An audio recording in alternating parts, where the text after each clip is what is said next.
Então, boa noite. Nós vamos continuar aqui a nossa aula. A gente vai falar hoje sobre sociedade corretora e sociedade distribuidora, tá? Mas antes, um assunto novo que cai na tua prova, né? Vamos cortar aqui um pouquinho e deixa eu falar contigo aqui sobre um carinha importante agora, tá? A gente vai falar aqui sobre o AAI, né? Agente Autônomo de Investimento. Esse cara aqui, ele cai na tua prova hoje e a gente precisa saber algumas coisinhas sobre ele, tá? Quem é o agente autônomo de investimento? O agente autônomo de investimento é um profissional que ele vai estar vinculado à CVM, tá? Uma instrução CVM 497, ao qual ele vai ter uma atribuição importante perante as instituições financeiras, que é a captação e assessoria, né, de clientes, né? Então, a gente pode dizer aqui que esse agente autônomo de investimento ele tem como principal função assessorar, né, e captar clientes para as instituições que possuem vínculo. Então, a gente vai ter aí, né, um profissional que vai estar vinculado a uma corretora, pode estar vinculado a um banco de Na investimento. XP, o pessoal, é isso aí, Paulo? É, Ou não? sim. É, né? Por exemplo, a Finance é agente autônomo de investimento. A gente é vinculado à corretora Genial Investimentos, entendeu? Hoje, eu tenho 5 alunos meus que trabalham comigo, 5 alunos meus de CPA 20, que saíram do banco e que hoje trabalham comigo, tá? Eu tenho o Yuri lá comigo, tenho o Aldenor é ex-Santander, tem mais de 40 anos de banco nas costas, a Ana Paula tem mais de 30 anos de banco nas costas, é ex-Bradesco.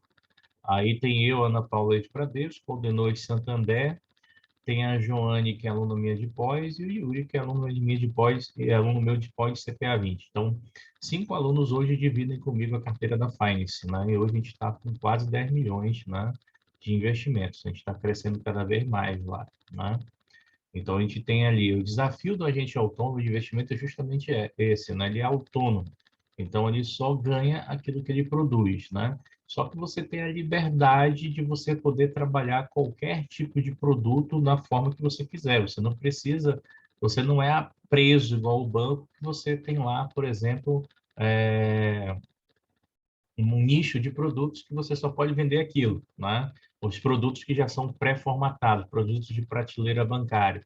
Aqui não, né? O agente autônomo de investimento ele pode auxiliar o cliente na distribuição de debêntures, nota promissória, ações, IPO, fundo de investimento, cota. Ele pode operar pelo cliente, desde que o cliente autorize, ele pode fazer vários tipos de operações na mesa, na bolsa, ele pode operar com opções, futuros, swap, commodity, no mercado internacional. Existe uma certificação internacional para a gente autônomo de investimento. A Finance crescendo mais, eu vou... Qual é o certificado? O certificado do agente autônomo é a Ancord, né, aqui no Brasil. E a internacional que eu quero tirar, que é para eu poder me inscrever na Bolsa Americana, é a Security, né? Série 7, né? Então, eu vou começar a estudar para isso aí, para me tornar internacional também. Mas aí eu vou esperar a Finance crescer um pouco mais para a gente poder mudar a cara do escritório. Então, a gente vai cada vez mais afinalando para essa área de investimentos e eu estou praticamente deixando essa aula de CPA, né? Normalmente eu só tenho dado curso para alunos meus que já são conhecidos, que eu já sei que o pessoal tem a referência comigo, né? Quer estudar comigo, mas a maioria eu já estou descartando, até porque nem muitos querem aula online, o pessoal não gosta de aula online, entendeu? Para mim, eu achei até melhor, porque eu posso fazer muita coisa aqui no online, que às vezes eu ficava até limitado ali na lousa para trazer exemplos, jogar um negócio ali. Eu acho que ficou mais prático aqui para mim, entendeu? Então, para mim, não vi tanta dificuldade. E para vocês é melhor, porque a gente grava, vocês depois revisam, reprisam as aulas quantas vezes vocês quiserem, né? Então, o agente autônomo é isso, né? O agente autônomo ele também pode atuar por banco, tá? Ele pode atuar via mesa de banco, tá? É uma certificação muito top para quem gosta da área de investimento. Aqui você tem que amar mesmo a área de investimento, e aí você vai mergulhar muito nesse mundo. Na realidade, Eu Stephanie, sou, o que dá sou uma dinheiro, péssima pessoa para investimento. pois é, o que dá dinheiro na área financeira é a área de investimento, o profissional que trabalha, Uhum, entendeu? com E não é certeza. uma área difícil, entendeu? Se você tiver o domínio da matéria, você vai embora, entendeu? Por exemplo, eu não conheço ninguém em Manaus, apenas tenho conhecimento e a Finance tem aí os seus 600 e poucos clientes. A maior parte dos meus clientes não são nem de Manaus, são de fora de Manaus, né? Pessoas foram indicando, foram gostando, foram levando o trabalho a sério, né? E ficaram com a gente, né? E foi embora. Eu tenho um cliente, por exemplo, um que mora na Suécia, eu tenho um que mora em Portugal, eu tenho um que mora nos Estados Unidos, eu tenho cliente no Uhum. Nordeste, em Boa Vista, Porto Velho, Belém, no Centro-Oeste do Brasil, no Sudeste, em São Paulo, Rio de Janeiro, Belo Horizonte, aqui em Manaus. Então, eu tenho cliente em tudo que é lugar. Então, assim, a gente tem procurado fazer um diferencial. Então, eu faço a Finance, o modelo dela que eu tenho utilizado nelas técnicas de administração mesmo.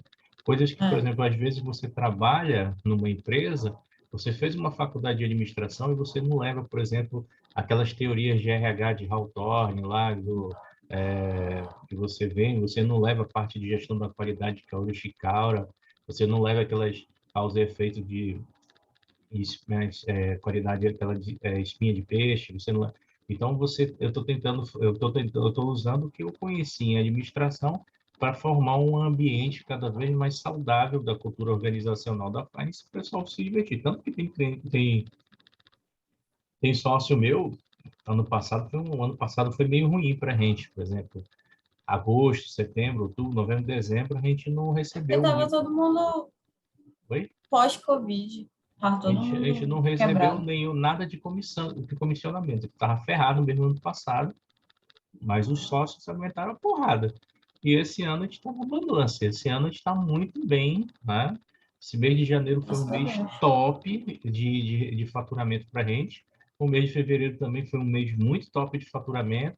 O mês de março está sendo um mês que nem começou direito, já está sendo muito, muito bom para a gente e para os nossos clientes.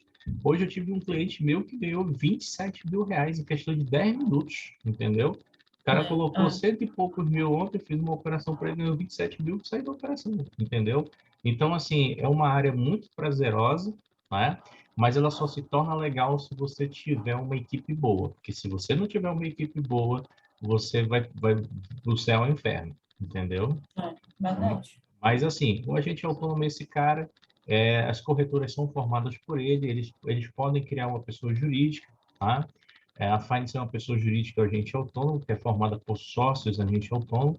Então, cada um desses que trabalham comigo hoje, eles têm uma cota da Finance, eu dei 0,5% da Finance para eles, né?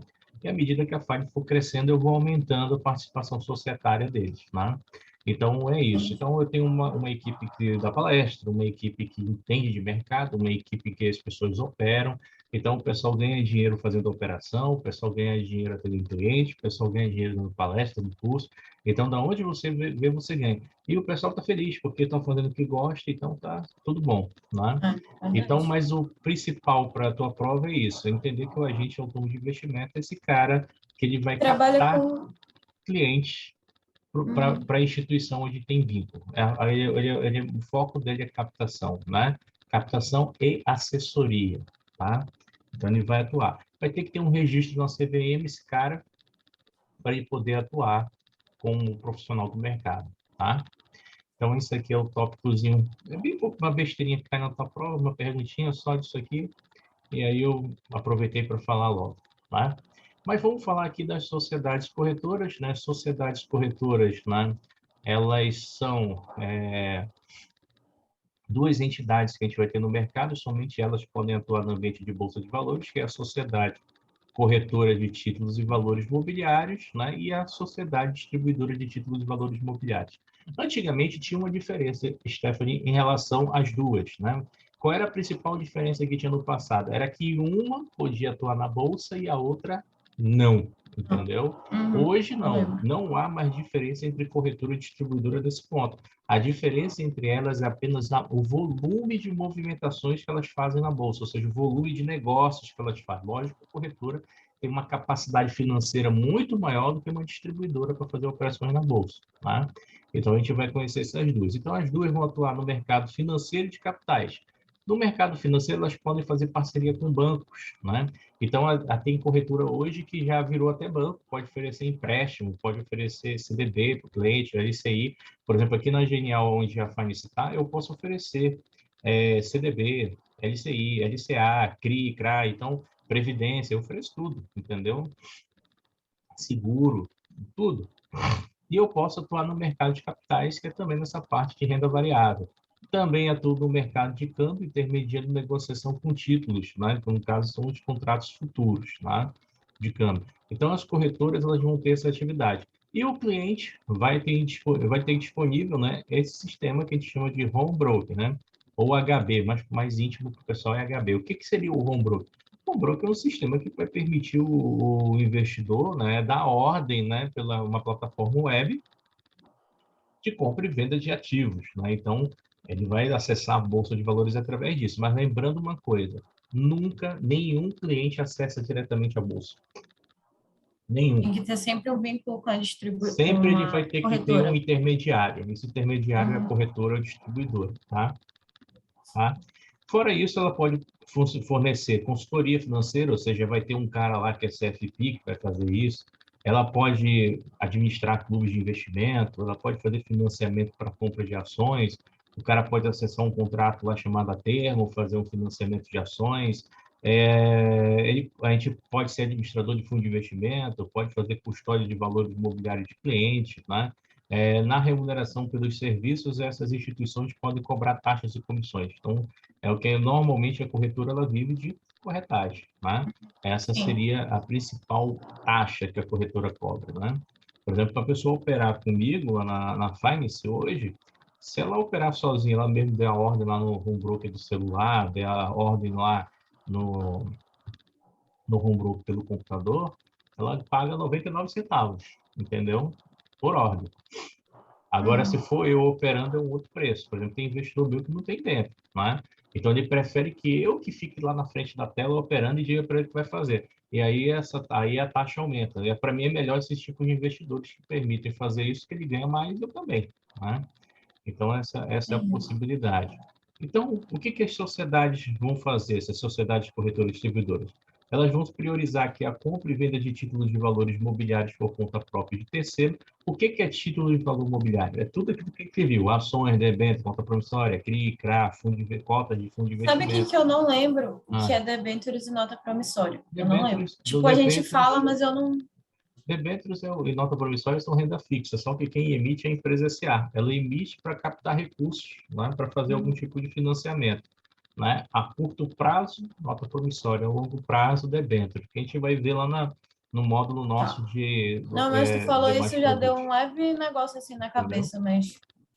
Aí, o que ela pode fazer? Ela pode operar por conta própria, ou seja, a própria corretora pode pegar o dinheiro dela, jogar no mercado e operar, ela é uma pessoa jurídica, ou ela pode operar pelo terceiro, que é os clientes, repassando a ordem para ela, tá?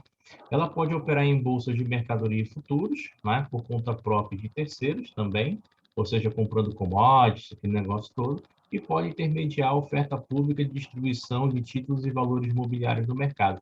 Esse aqui é legal: intermediar a oferta pública e distribuição de títulos e valores imobiliários no mercado. Ela pode, por exemplo, fazer a IPO de fundos de investimento, a IPO de clubes de investimento, a IPO de ETF, a IPO de ações, a IPO de debêntures, fazendo a primeira colocação desses papéis no mercado. Então, tudo isso é Eu não sei possível. por quê, não sei se está certo o meu pensamento, mas título Tesouro Direto tem isso daí? A IPO? Não, né? Não. É. A IPO não existe, para o Tesouro não tem.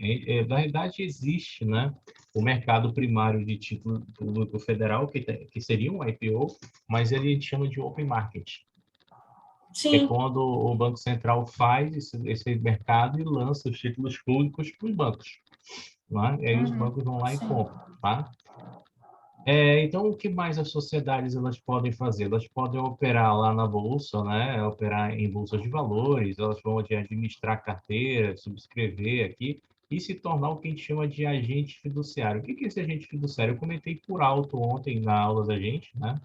O agente fiduciário é quando a corretora ela vai intermediar uma oferta de debêntures, ela lança essa debênture no mercado, mas ela coloca um profissional dela dentro da empresa para esse profissional ir acompanhando a gestão da empresa em relação aos recursos que foram captados.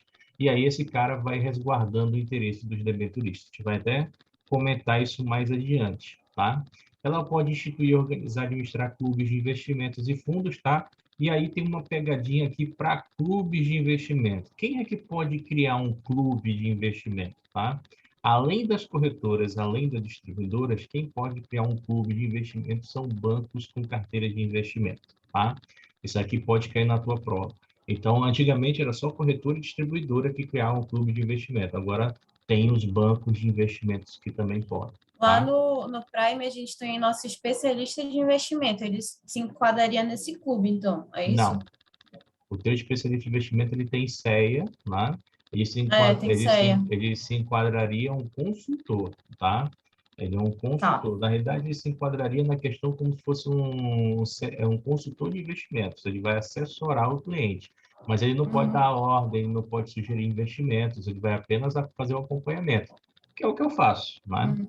Então, é o que praticamente que eu faço. Só que vocês não operam diretamente na bolsa. Então, vocês vendem produtos já tabelados, formatados para o Uhum, cliente, né? isso. Uhum. Aí prestar serviços de intermediação e assessoria e assistência técnica, tá? Operações e atividades no mercado financeiro de capitais. Então, isso aqui é o nosso escopo aqui da nossa sociedade corretora e distribuidora. Pode intermediar também, tá? Aqui, né, a compra, né, e venda de moeda estrangeira. Só que aqui eu vou fazer uma observação para você para a sua prova. Como é que funciona isso? Se a tua prova falar que um cliente foi fazer operações de compra e venda de moeda estrangeira e recebeu dinheiro em espécie, ele fez essa operação no banco, tá? Porque como a tua prova não tem casa de câmbio, a resposta vai ser banco, tá? Mas se a tua prova falar que um cliente negociou contratos futuros, negociou contratos em moeda estrangeira, só quem vai fazer é corretora e distribuidora, que vai entrar no mercado para fazer esse tipo de operação, entendeu? Então, a palavra-chave é contrato. É contrato. Se falar em contrato de moeda estrangeira, tu está falando de sociedade corretora e distribuidora, tá? E se tu estiver falando de contrato em metais, ouro, prata, essas coisas, também tu está fazendo através de Correto. corretoras e Uhum. distribuidoras, tá? Então, você tem aqui a compra e a venda de metais preciosos, tá? E ela pode realizar operações compromissadas. Então, o que é uma operação compromissada? É quando a instituição ela tem o compromisso de recomprar um determinado ativo, tá? Então, por exemplo, existem operações compromissadas de corretora que são lastreadas em Tesouro Direto, são lastreadas em CDBs de banco. Então, por exemplo, o cliente está lá nessa operação, ele quer sair, ele pode vender para a própria corretora a operação, a corretora recompra dele esse CDB, esse título, ele pega o dinheiro dele corrigido a marcação a mercado e depois a corretora pega para renegociar esse ativo com outro cliente, entendeu? Ou no mercado, ela pode fazer isso. E essa operação aqui de conta-margem, que ela também cede para o cliente. O que seria essa operação de conta-margem? É igual o cheque especial que você tem no banco, né? Seria o exemplo, né? O cheque especial que você tem no banco, você leva em consideração a renda do cliente para poder dar o cheque especial dele, né? Aqui você vai levar em consideração a carteira de investimentos dele. O que é essa conta-margem?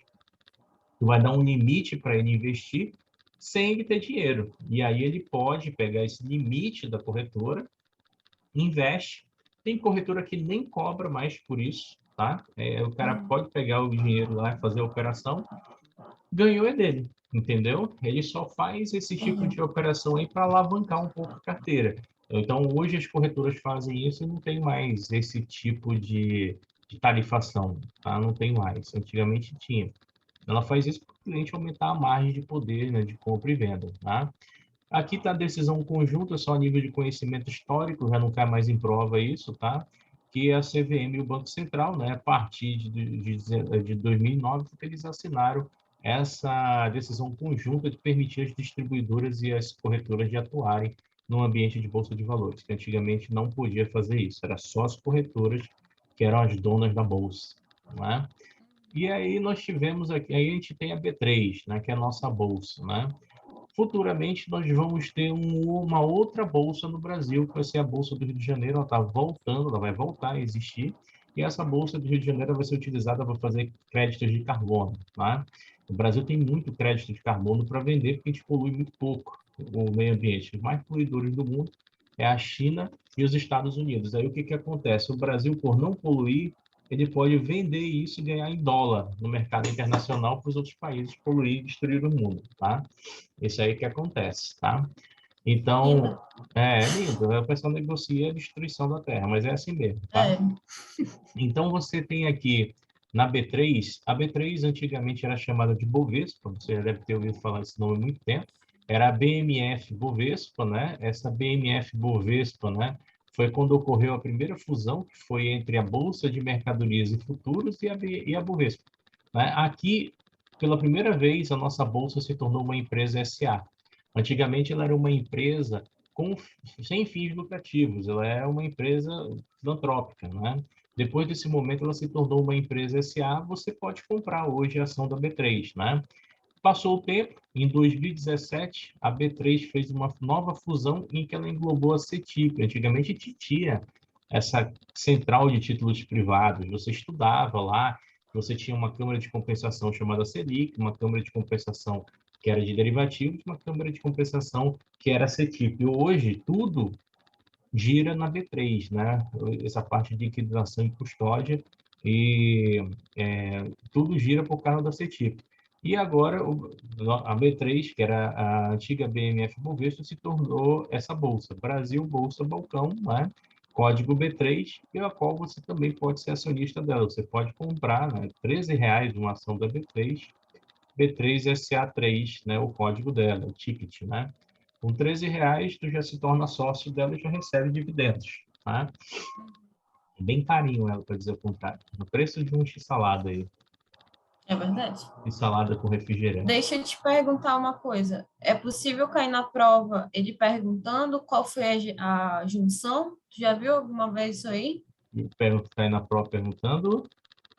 A junção da B3, como é que era composta anteriormente? Tu já viu Não, alguma não, não. pergunta assim? Não é mais não. Isso Mas antes caía, né? Porque eu lembro caía que muito uma em amiga. 2017, isso, quando começou mesmo agora. Ah, tá, beleza. Quem dera se caísse isso, ia ser uma mamata. Né? É. Aí, olha só, o que a gente tem aqui de importante que a gente ainda precisa lembrar da Bolsa? A gente tem aqui o Ibovespa, ele continua sendo o índice mais importante aqui do Brasil, né? O índice Ibovespa, a gente já vai ver como é que ele é formado, tá? Tem aqui o ticket, esse ticket mudou, mas isso aqui não tem necessidade. Isso aqui é só conhecimento histórico da questão das ações da CETIP que foram negociadas, tá?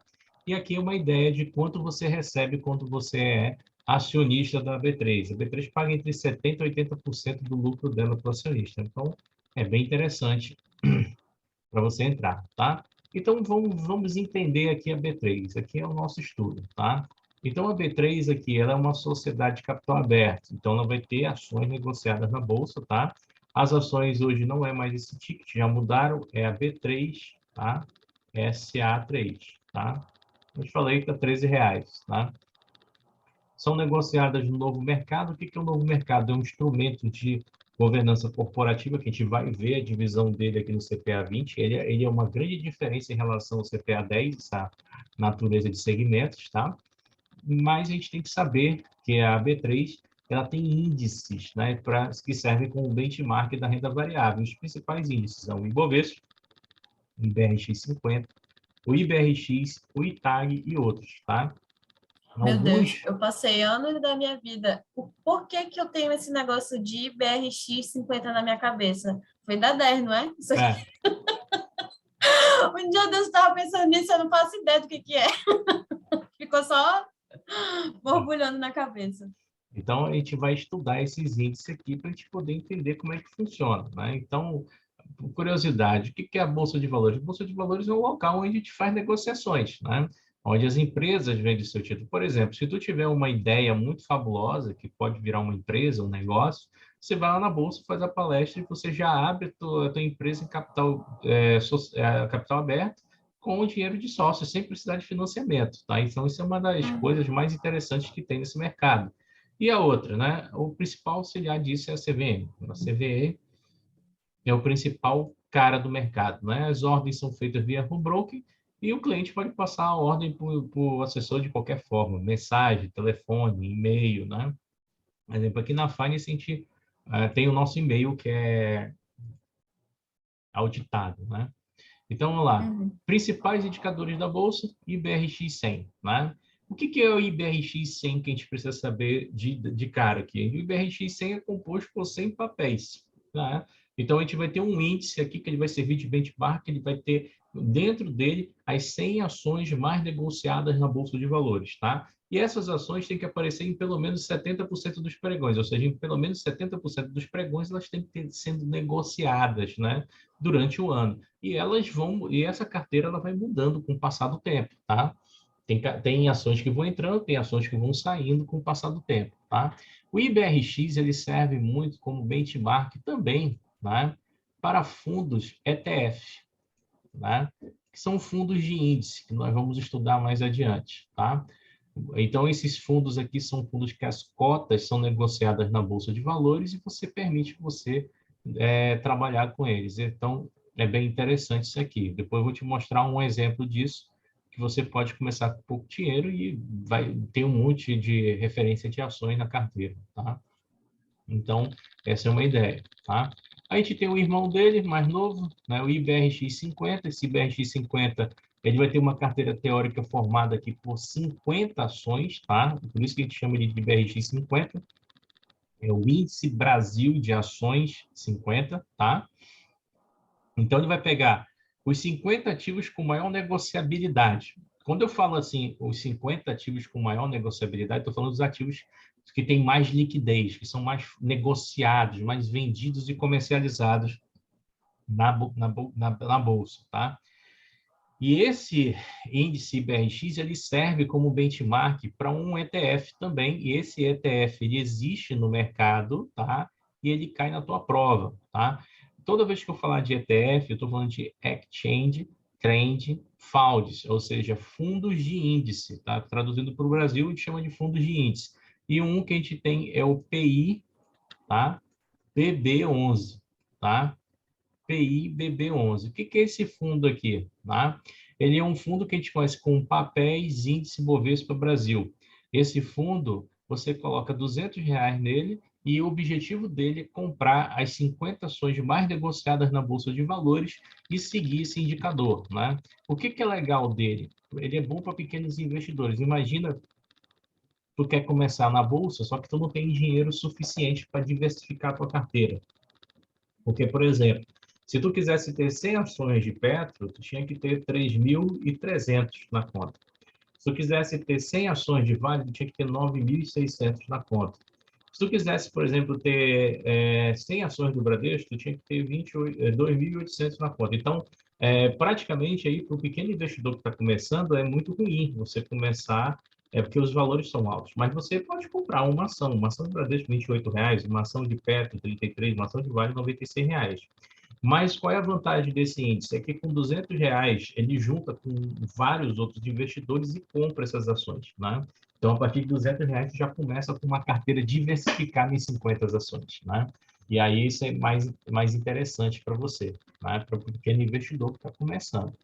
Na tua prova vai cair tanto a interpretação, né, o que é o IBRX 50, quanto também para que ele serve de benchmark. Vai cair também o PIBB11. Vai aparecer na tua prova uma questão perguntando, olha, o IBRX ele serve de benchmark para qual fundo de investimento? O PIBB11, que é papéis índice Bovespa Brasil. Tá? É um fundo que é negociado com as suas cotas em bolsa. Vamos conversar com ele mais adiante. Tá? Nós temos aqui o ISE, que é um índice de sustentabilidade empresarial. Esse índice aqui ele já vai medir quanto que a empresa retorna, né, parte do seu lucro, né, para o meio onde ela está investida, né, para a sociedade onde ela se encontra, né? E aí você tem aqui, por Peraí, exemplo... rapidinho. Oi, mano. constitui? Eu me perdi. É um índice, é uma ferramenta, É um índice, tá? é da performance, seria Ele é um o lucro, benchmark. né? Ele é um Ah, benchmark tá. que vai reunir Beleza. aí as empresas que têm maior aspecto sustentável. Então, ele vai levar em consideração isso Entendi aqui, agora. sustentabilidade baseada em eficiência econômica, equilíbrio ambiental, justiça social, governança corporativa. Então, quem é que... Esse Oi. índice, ele pode pegar, por exemplo, essas outras empresas dos anteriores, tipo, por exemplo, ele vai pegar aí ações do IBRX Pode. Vai pegar todas as 50, aí vai ações. fazer a comparação deles, é isso? Não. O ISE ele vai pegar todas as ações da Bolsa de Valores, todas, tá? Ah, E tá, vai ver todas. quem é que tem, né, esse caráter sustentável. Por exemplo, Ah, entendi. Petrobras. Beleza. Petrobras ela é sustentável porque ela tem essa parte de eficiência econômica e de equilíbrio social, equilíbrio ambiental. Uhum. Por quê? Ela tem projetos aí ambientais, né? Preservação das tartarugas, da floresta, a Mata Atlântica. Ela tem algumas coisinhas aí voltadas para o meio ambiente. O Bradesco, por exemplo, o Bradesco ele entra nessa parte de eficiência econômica e justiça social, porque o Bradesco tem a Fundação Bradesco. Ele vai lá investir, né, na qualidade dos jovens, educação, né, essas coisas tudinho. Tem o Itaú lá, que é cultura, também entra nessa parte de justiça social. Tem lá, os bancos normalmente têm muito forte essa parte aí, né? Dos bancos, né, e das empresas da Bolsa, as mais sustentáveis são o Banco do Brasil, a Petro e a Natura, né? A Natura desenvolve vários projetos, ao qual ela ajuda, né, sociedades ribeirinhas, né, para fazer o que a gente chama de extrativismo sustentável, né? Então, elas vão lá, tiram as essências da floresta, sem destruir a floresta, faz um plantio remanejado e aí preserva e as famílias estão lá, né? A gente tem aí a Petrobras com esses projetos dela e tem o Banco do Brasil em várias áreas. O Banco do Brasil está em cultura, o Banco do Brasil está em esporte, o Banco do Brasil está relacionado a ensino, artes, por aí vai, cinema, né? Então, você tem aí uma forte governança. Então, todos esses graus de sustentabilidade social, né, eles vão levar em consideração e vão ganhar uma pontuação. Quanto mais sustentável a empresa é, maior é o peso dela dentro do ISE, né? Isso é um indicador que é muito olhado pelos estrangeiros. Os estrangeiros gostam de saber se a empresa está reinvestindo no país que ela está, né? Então, isso é uma coisa interessante também, tá? O outro índice que nós vamos estudar é o IEE. Ele serve como benchmark para as empresas que estão ligadas ao setor de energia elétrica. Então, aqui, o IEE ele vai pegar essas companhias de energia elétrica e vão listá-las na bolsa para medir a eficiência delas. Então, quanto mais eficiente esse índice for, significa que o Brasil é um bom produtor de energia elétrica e isso sinaliza bem para as empresas internacionais que querem se instalar aqui. Porque não adianta nada você trazer uma empresa internacional, ela vem, se instala aqui nos pontos industriais que o Brasil tem, e chega lá não tem energia suficiente para manter os maquinários dela. Né? Tu não existia nessa época, mas quando eu tinha 9 anos de idade, 1991, 91? Não, 94, né? De 91 a 94, Manaus sofria com blackouts, né? Você estava bem lá no seu dia a dia, aí, pum, a energia ia embora. Só tinha energia em dois lugares, no distrito e nos hospitais, que era o 28 de agosto, que era o único hospital que a gente tinha, né? Por que que só existia energia nesses lugares? Porque toda a energia das residências, dos comércios em geral, eram desviadas para a indústria poder manter os maquinários. Não tinha uma produção eficiente de energia, né? Ou seja, a Balbina, que é a usina que nós temos aqui, quando ela foi construída no lugar errado. Então, ela não produziu uma eficiência tão grande como geradora de energia, né? E teve uma época aqui, nos anos 2000, né, a Manaus começou a utilizar termo-usinas, né? A gente começou a utilizar combustível em usinas. Então, por isso que a nossa energia aqui é cara, tá?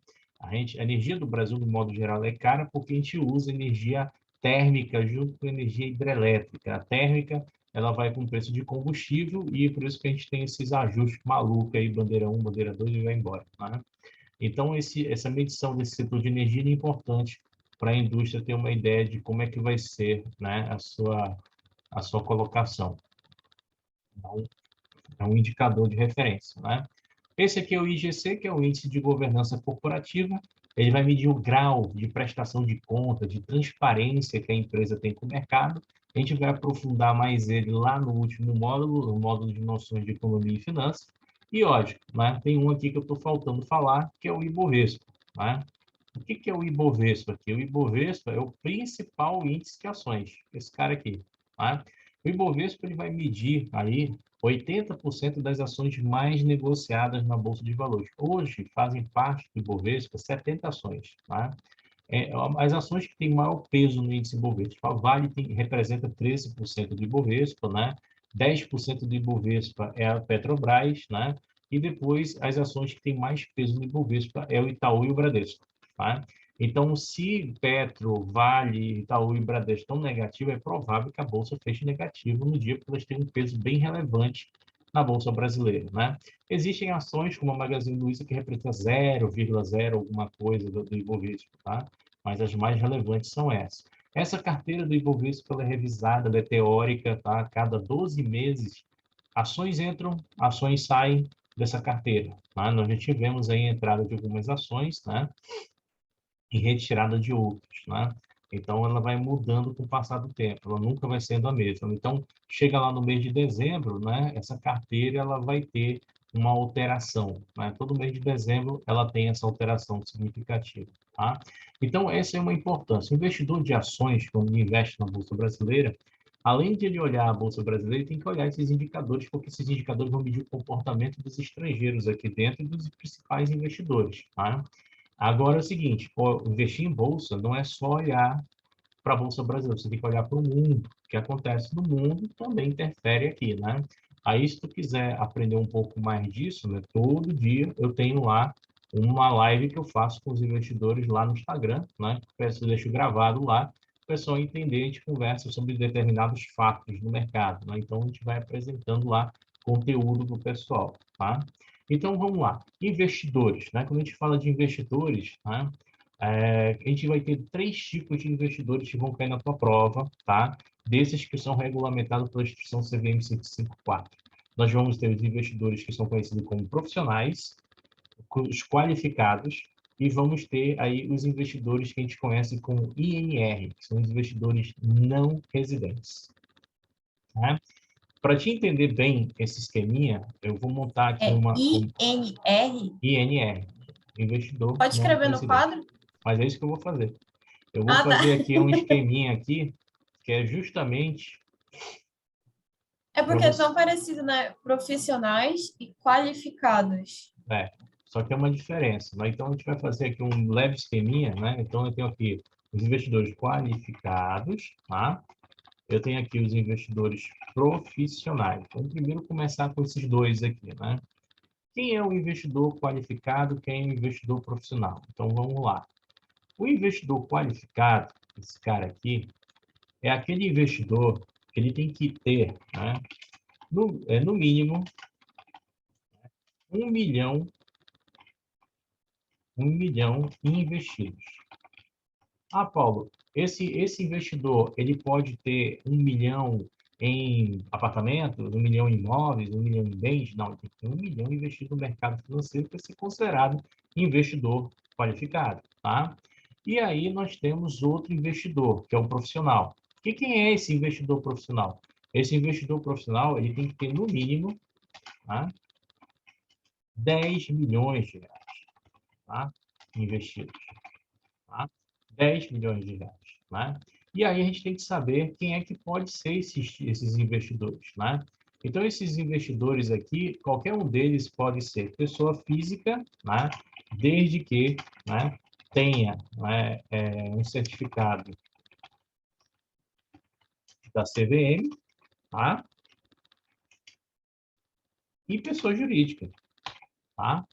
Então, qualquer pessoa jurídica hoje que tenha recursos no mercado financeiro e tenham pessoas dentro dela que trabalham e entendam do mercado, pode ser considerado um investidor qualificado ou investidor profissional. Tá? Para você ter uma ideia, né, a certificação que pede para que você tenha aí pleno conhecimento sobre o mercado financeiro é apenas um atestado. Você atesta, né, que você tem conhecimento do mercado. Se você já tiver a CEA ou a Ancord, né, você já é considerado investidor qualificado, né? O CEA, Ancord, CFP, né? CNPI. Então, de cara, tu já é considerado investidor qualificado, tá? Sendo pessoa física, tá? Mas sobre apenas seus recursos próprios. E quem mais pode ser investidor qualificado ou investidor profissional, né? Investidor qualificado ou profissional, né? Pode ser qualquer instituição financeira, tá? Então, aqui a gente vai ter um detalhe. Qual? Qualquer instituição financeira pode ser um investidor qualificado ou profissional. Uma pessoa física ou uma pessoa jurídica pode ser ou qualificado ou profissional, tá? Toda instituição financeira é investidor qualificado ou profissional. Se vier na tua prova perguntar, um fundo de previdência é um investidor qualificado? Sim. Uma entidade fechada de previdência complementar? É. Uma entidade aberta? É. Uma seguradora? É. Uma empresa de cartão de crédito? Sim. De capitalização? Sim. De consórcio? Sim. Cartão de crédito? Sim. Um banco, uma corretora, uma distribuidora, um fundo de investimento, um clube de investimento, toda essa turma é considerado investidor qualificado ou investidor profissional, tá? A pessoa física, ela só vai ser, né, sobre essas hipóteses. Ela tem que ter 1 milhão investido, né, ou 10 milhões, ou, se for profissional do mercado, tem que ter o CEA, Ancor, CFP ou CNPI. Ou seja, ele só vai poder ser investidor profissional ou qualificado sobre seus recursos próprios, tá? Ou seja, o administrador de um fundo, ele é investidor qualificado? Mas ele é considerado investidor qualificado em relação ao dinheiro dele, né? Por exemplo, eu, que sou da Ancor, eu sou um investidor qualificado? Sim, em relação ao meu recurso, entendeu? Então, essa é uma situação. Mas eu tenho um outro tipo de investidor, tá? Que é o investidor não residente. É um investidor não residente. Esse investidor não residente vai aparecer na tua prova com essa sigla, INR. A prova já vai botar INR, tu tem que saber o que é, tá? Esse investidor não residente, né, ele vai atender todos esses critérios aqui. O que ele pode ser? Ele pode ser aqui tanto um investidor profissional, quanto um investidor qualificado. Ele pode ser tanto uma pessoa física, como ele pode ser também uma instituição financeira. Quem são os investidores não residentes? São fundos de investimento, que a gente chama de fundos de investimento offshore, né? Então, você vai ter aqui uma turminha que a gente chama de fundos offshore, né? Esses fundos de investimento eles são constituídos fora do Brasil e investem aqui dentro, né? E a gente tem também investidores pessoa física, a gente tem investidores pessoa física e pessoa jurídica, tá? Além de instituições financeiras, tá? Tudo que vem de fora e investe aqui no Brasil a gente chama de investidor não residente. Só que eu preciso entender uma coisa para a prova. Qual? O investidor não residente, ele tem que ter aqui uma situação. Qual? Ele tem que pedir autorização da CVM para atuar aqui no Brasil, tá? Ele tem que pedir autorização da CVM, ele vai ter que deixar um cadastro, tá? Na CVM, dizendo que ele é investidor residente, com documentação dele lá do exterior, endereço, telefone, tudo aquele bonitinho, a origem do recurso, né? O PLD, e ele vai ter que dizer aqui qual é a instituição que vai fazer a custódia dele, ele vai ter que apontar qual é a instituição que vai fazer a custódia, qual é a instituição que vai cuidar das operações dele, dos investimentos, e ele vai ter que apontar uma instituição, uma única instituição que cuide também da sua questão tributária. Então, ele vai ter que apontar, ele vai ter que ter apoio de instituições para fazer lá a gestão dos seus recursos e uma instituição para fazer a parte tributária, o recolhimento dos impostos, né? Lembrando que, né, os investidores estrangeiros que investem aqui no Brasil, eles não pagam nada de imposto. Só quem paga imposto é o brasileiro. Tá? Tranquilos? Sacanagem. Mas é assim que funciona. Então, eu preciso saber para a prova esse esqueminha. Mas, lógico, a gente vai conversar aqui, depois tu vai reprisar ele, vai fazer várias coisas dele, né? Então, vamos lá. Vamos seguir aqui, né? Vamos seguir aqui com o nosso estudo, né? Então, aqui, os investidores qualificados, a gente viu, aquele pessoal que tem que ter 1 milhão, né? Eles podem ser pessoas que foram aprovadas no exame de certificação, um investidor que tem pleno conhecimento do mercado, né? Então, eu botei aqui como requisito, né? Eles podem ser pessoas, por exemplo, aprovadas aqui, como no exame aqui, ó, para agente autônomo de investimento, que é a Ancord, pode ser CGA, gestor de carteira, né? Analista, que é o CNPI, né? Consultor de valores, que é o CFP ou CEA. Sabia que se tu tiver a certificação do CEA, tu pode pedir um registro na CVM para se tornar consultor financeiro? Aí você entra, vamos supor, tu saiu do banco, né? Tu não quer mais trabalhar com banco, tu quer só trabalhar com consultoria.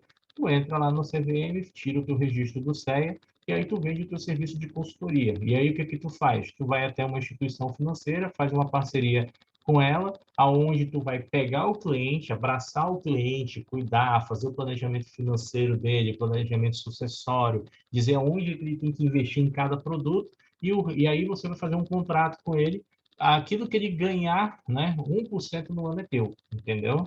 E aí você vai fazendo essas operações. É legal porque tem uma carteira muito grande para você fazer isso, que aí Melhor do fica... que resolver um monte de pepino todo santo dia. Hã? Melhor do que resolver um monte de pepino todo santo É dia. por E isso de que eu várias gosto coisas diferentes. é por isso que eu gosto de ser agente autônomo. É, Certíssimo. tá? Então, aí você tem aí, quem também pode ser aí investidor qualificado? Qualquer instituição financeira autorizada pelo Banco Central, por isso que eu falei, todos os bancos, todas as corretoras, distribuidoras, fundos de investimento, previdência, seguradora, essa turma todinha é considerado, né? Entidades abertas e fechadas de previdência complementar, clubes de investimento, né? Investidores não residentes, né? E por aí vai, né? E aí, quando a gente fala desses investidores profissionais, eles têm que ter o quê? 10 milhões de reais investidos, né?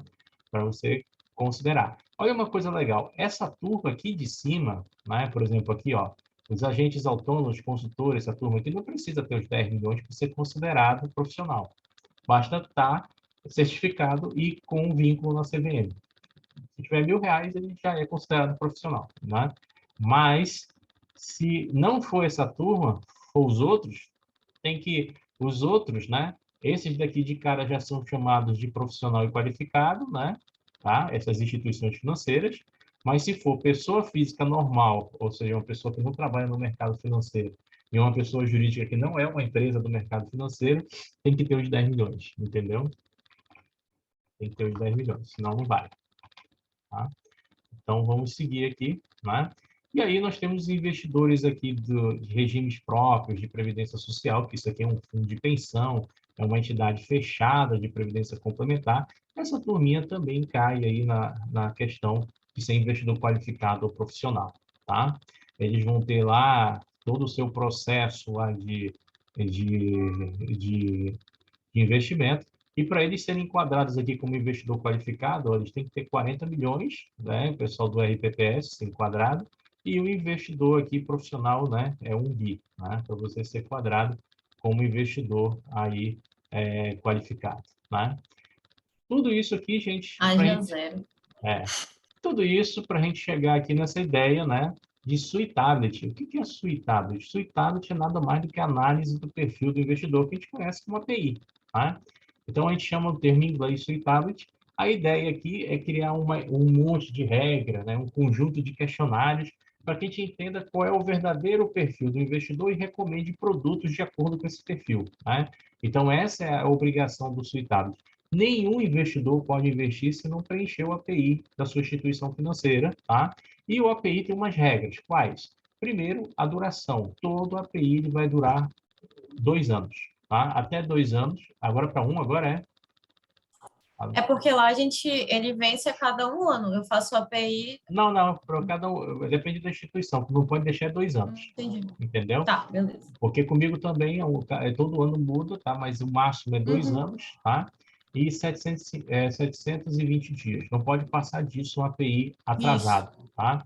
mais de 720 dias, o cara não vai poder investir e vai ter problema. Então, o cara tem que estar fazendo isso. Normalmente, as instituições fazem de um em um ano, né? É mais jogo, né? Faz logo com a renovação de cadastro. Inclusive, eu tentei que renovar o meu lá no Bradesco, o meu cadastro. Um saco. Faz Tá? rapidinho, menino, pelo aplicativo. Ah, agora é. Antigamente não era, né? Tinha que ir lá no banco fazer essa porcaria, né? Sério? É porque É, quando eu cheguei já tava no aplicativo, né? uns E 5 anos atrás aí não é era assim, bem não. rápido. Uns 5 anos, a Finance faz 5 anos. 5 anos atrás não era assim, não. É, Então, olha só no só. papel. Então, você tem essa possibilidade, né? E aí, quando a gente fala nessa questão do perfil do investidor, né, a gente vai ver ali o quê? A ideia do API é justamente ver isso aqui, né? Que é a complexidade da carteira do investidor e o risco, né? É isso que a gente vai ter que cuidar lá. Tem investidores que não vão ser propensos a risco, né? E tem detalhe também, o resultado do investidor não é definitivo, ele pode ser conservador hoje no API dele e amanhã não, né? Amanhã ele pode ser um investidor, né, totalmente diferente, né? Aqui, só para a gente ter uma ideia do que seria uma entidade aberta e fechada de previdência complementar, né? Uma entidade aberta de previdência complementar é quando uma empresa, por exemplo, o Bradescão não tem uma previdência privada só para funcionários do banco, né? É um fundo restrito, né? Ou seja, o que é um fundo restrito ou para fins de prova? É um fundo onde só pode entrar nesse fundo se a pessoa for da mesma empresa, né? Ou de uma mesma família. Ou seja, por exemplo, você pode criar um fundo de previdência para sua família e só pode entrar quem você quer da sua família, né? Você pode criar um plano de previdência para sua empresa e só vai entrar se a pessoa for da empresa, né? Então, o Bradesco tem isso. É uma entidade fechada de previdência aberta, né? A gente chama também de fundo de pensão, mas é para pessoa, para o campo privado, e quem vai fiscalizar é a SUSEP, né? Tanto que eu tenho aqui, né, a SUSEP aqui, né, nessa parte de fiscalização. E quando a gente fala da previdência fechada, né, a gente fala das entidades fechadas de previdência, né, aqui já é diferente. Aqui o cara, dentro desses fundos de pensão, ele vai ter que ser funcionário público, ou ele é da União, ou do Estado, ou do Distrito Federal, ou dos municípios. Então, ele vai ter que ter um vínculo nessa relação para poder fazer. E se for da União e do Estado, a gente conhece mais esse regime, um regime próprio de previdência social, que é o famoso RPPS. A gente tem Manaus Prev e Amazon Prev, né? Tá? Mas o que a gente tem que saber de ambos, né? A ideia é que eles são fundos restritos, ou seja, só entra se, for, se a pessoa tiver alguma característica que atenda, né, a sua entrada. Ou seja, se for no privado, tem que ser profissional da instituição. Se for no público, tem que ser concursado, entendeu? Para poder entrar nesse tipo de investimento, tá? Uma curiosidade, uma E Paulo, curiosidade. acho que aí tá errado. Tá previdência privada fechada e outra previdência privada aberta. Ou é isso mesmo? É isso mesmo, entidades fechadas É de isso mesmo? previdência complementar, entidades abertas de previdência complementar. Isso mesmo. Aí, aberta seria para nós funcionários que são de Isso. empresas É a privadas. empresa fazendo uma aposentadoria para vocês, né? Esquece o Aham, INSS, afora isso. E a fechada tá, são os regimes de pensão dos funcionários públicos, né? O que beleza. que elas têm em Uhum. comum? Nenhuma delas pode investir em derivativos. Então, isso aí tem que estar na tua cabeça. Se perguntar, o que que uma entidade fechada e uma entidade aberta, né, não pode fazer? Ela não pode investir em derivativo. O resto ela pode investir em tudo. Ela pode investir em ações, pode investir em renda fixa, pode fazer debêntures, pode colocar em conta de fundos imobiliários, fundos de investimento, ETF, comprar debênture, comprar e vender imóvel, fazer aluguel, um monte de coisa, mas não pode mexer com derivativos. Tá? Essa é uma regra, tá? E a Previdência Aberta, a APC, né, ela é ligada ao Ministério da Fazenda, que é Economia hoje, né? E a fechada tem que mandar lá para o Ministério da Previdência Social. Por quê? Porque esse pessoal ele sai do regime geral de previdência, que é o INSS, e vai para um regime próprio, entendeu? E aí o Ministério da Fazenda, o Ministério da Previdência Social quer saber se essa turma está recolhendo lá direitinho, porque depois, se tiver problema com esse fundo, eles vão ter que proteger o pessoal. Então aí o Ministério da Previdência Social vai ter que ir lá e aposentar o pessoal na tora, entendeu? E isso não pode. Então eles fazem essa situação. Então a gente vai fechar. Aí essa aqui é praticamente voltado a essas entidades fechadas de previdência complementar. A resolução é essa. Ficou mudo. Tu fechou o teu áudio. Tá aqui, já voltei. Eu fechei sem querer aqui na hora que eu cliquei aqui. Então, olha só, essa resolução 3792, ela vai falar aqui sobre os aspectos dessas entidades fechadas de previdência complementar. A gente vai ver que vai ter que ter lá um administrador do fundo, vai ter que ter todo um processo como se fosse uma empresa, normalmente é uma autarquia, e aí vai ter que ter suas despesas, vai ter que ter seus patrocinadores, vai ter que ter tudo bonitinho, tá? Mas essas regras todinhas não caem em prova, tá? Tem lá no edital da Anbima, mas basta saber aquilo que eu acabei de comentar, né? Então, nós vai ter aqui que vai funcionar como se fosse um grande fundo de investimento, vai ter lá um administrador estatutário, tecnicamente qualificado, e eles vão ter que ter um auditor atuarial. Esse auditor atuarial que vai fazer a medição de expectativa de vida, né, das pessoas que são integrantes desse fundo, tá? Então, nós vamos ter membros de assessoramento. Aqui você pode chamar profissionais de mercado, por exemplo, ex-bancários ou bancários na ativa, para participar aqui de conselhos, né, para assessorar esse plano aqui para na hora de achar os investimentos, né? Então, por exemplo, aqui em Manaus Prévio chama os caras para comissionado, o cara que é CPA 20, tem experiência bancária para trabalhar, entendeu? Você tem aqui, ela pode atuar como instituição financeira, né? Ou seja, o próprio fundo de pensão, né, essa entidade fechada, pode fazer empréstimos, né, para o seu pensionista, né? O pensionista pode pegar empréstimo com eles, né? Eles podem fazer operações de crédito, eles podem prestar fiança, aval, um monte de coisa, tá? Que eles podem fazer, tá? Quer dizer, aval e fiança não, mas eu posso, por exemplo, ceder um crédito para o pensionista que está lá. Por exemplo, o aposentado Manaus Prévio, lá, ele quer pegar um empréstimo, dar em garantia o negócio da aposentadoria, ele faz lá um consignado junto com o banco, tá? Mas ele não pode, por exemplo, o cara que está administrando esse fundo aqui de pensão, ele não pode ser avalista, ele não pode ser aval, não pode coibrigar-se, entendeu? Não pode realizar operações de crédito para patrocinadores, né? Os patrocinadores estão investindo, mas não pode, né? Quem seriam os patrocinadores do RPPS, por exemplo, Manaus Prévio, Amazon Prévio? O Estado e a Prefeitura. Então, não posso prestar dinheiro para eles, entendeu? Tranquilo? Então, é basicamente isso. Então, eu vou fazer o seguinte, como já vai dar o nosso horário aqui, às 9, eu vou parar por aqui, tá? Amanhã a gente termina aqui Ambima. A gente vai falar de Ambima, vamos terminar Ambima aqui amanhã, e a gente já termina o módulo 1, tá? E já começa o módulo 2. E aí eu já vou liberar para ti os primeiros exercícios, para tirar dúvida, para a gente começar a trabalhar, né? E começar aí já vir as dúvidas, para a gente começar a ter ideia de como vem as questões de prova também. É engraçado, porque quando eu fiz a 10 eu não trabalhava em banco, então eu nunca que eu ia aprender essas coisas. E tu falando agora é o que eu vivo todo dia. Né? É o que a gente mais vende, a previdência lá, por exemplo. Então, é calejado a gente saber essas coisas aí. É porque agora tu tá no patamar de investimento. Se tu tivesse lá na agência, talvez algumas coisas que eu estou falando para ti, tu não ia conseguir entender. Como tu tá lá no É, Prime, tu trabalha mais perto dos investimentos, entendeu? é 100% investimento lá. Uma Entendeu? coisa que eu nunca vejo, capitalização.